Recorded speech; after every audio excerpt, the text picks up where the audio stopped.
छगन भुजबळ आगे बढ़ो, हम तुम्हारे साथ हैं। गोपीचंद पडळकर आगे बढ़ो, हम तुम्हारे साथ हैं।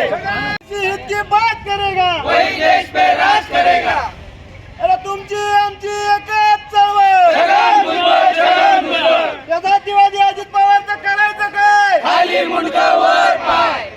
ओबीसी एकजुटीचा विजय असो, ओबीसी एकजुटीचा विजय असो।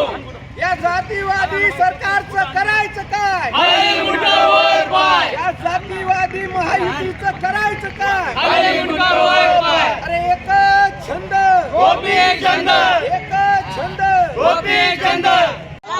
खाली मुंडकं वर पाय। आमची एकच चळवळ, छगन भुजबळ। तुमची आमची एकच चळवळ, छगन भुजबळ, छगन भुजबळ। छगन भुजबळ आगे बढ़ो, हम तुम्हारे साथ हैं। गोपीचंद पडळकर आगे बढ़ो, हम तुम्हारे साथ हैं। छगन भुजबळ आगे बढ़ो, हम तुम्हारे साथ हैं। गोपीचंद पडळकर आगे बढ़ो, हम तुम्हारे साथ हैं। या महायुतीचं करायचं काय? खाली मुंडकं वर पाय। या महायुतीचं करायचं काय? खाली मुंडकं वर पाय। या जातीवादी शासनाचं करायचं काय? खाली मुंडकं वर पाय। या महायुतीचं करायचं काय? खाली मुंडकं वर पाय। या संधी साधू शासनाचं करायचं काय? खाली मुंडकं वर पाय। जो ओबीसी हित की बात करेगा वही देश पे राज करेगा। जो ओबीसी हित की बात करेगा वही देश पे राज करेगा। नहीं चलेगी, नहीं चलेगी, नहीं चलेगी, तानाशाही नहीं चलेगी। तुमची आमची एकच चळवळ, छगन भुजबळ, छगन भुजबळ। तुमची आमची एकच चळवळ, छगन भुजबळ, छगन भुजबळ। जय ज्योती, जय क्रांती। महात्मा फुले समता परिषदेचा विजय असो, महात्मा फुले समता परिषदेचा विजय असो। विधानसभेनंतर या महाराष्ट्र राज्यामध्ये महायुतीचं सरकार आलेलं आहे।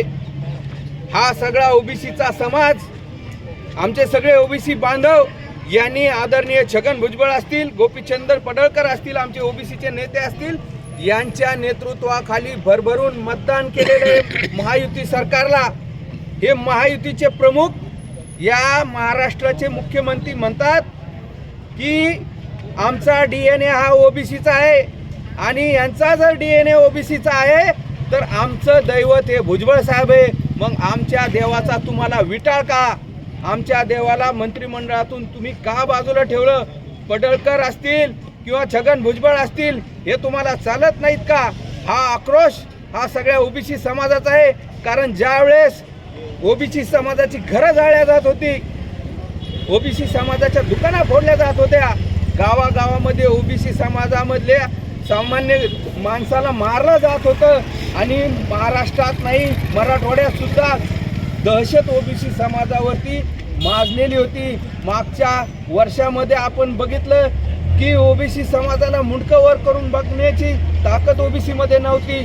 तो एल्गार छगन भुजबळ असतील, पडळकर असतील, यांनी अंबड शहरामध्ये एल्गार सभा घेऊन त्यांनी ओबीसीवरचं दडपण बाजूला करण्याचं काम केलेलं आहे।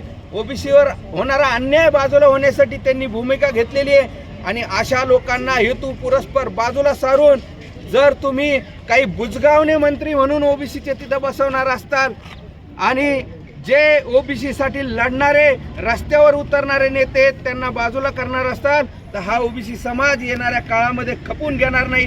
हा इशारा देण्यासाठी महायुती सरकारला आम्ही सगळ्या ओबीसी सकल ओबीसी समाज अंबडचा या ठिकाणी जमलेला आहे। काय भूमिका